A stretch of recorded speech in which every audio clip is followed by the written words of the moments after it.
অযোগ্য ক্রীড়াঙ্গনের বাইরের লোক দিয়ে গঠন করা কুমিল্লা জেলা ক্রীড়া সংস্থার অ্যাডহক কমিটি বাতিলের জন্য মানববন্ধন করেছে জেলার ক্রীড়াঙ্গনের খেলোয়াড়, কোচ, ম্যানেজার ও সংগঠকরা।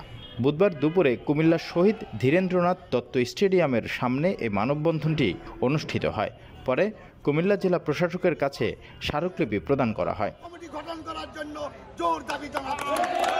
মানববন্ধনে বক্তারা বলেন, গত 14 জানুয়ারি কুমিল্লা জেলা ক্রীড়া সংস্থার অ্যাডহক কমিটি ঘোষিত হয়েছে। ঘোষিত এই কমিটিকে ঘিরে কুমিল্লা জেলা জুড়ে চলছে সমালোচনা।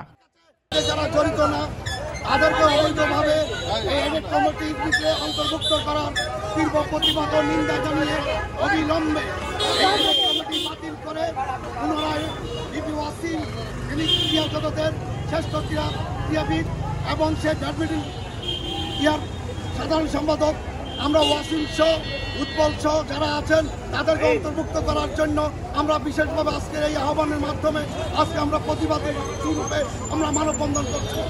ইতিমধ্যে সর্বোচ্চ ক্রীড়া জগতের ভাইরা যারা আছেন তারা সকলে জেগে উঠেছেন এই অ্যাডহক কমিটি, অবৈধ অ্যাডহক কমিটি অবিলম্বে বাতিল করে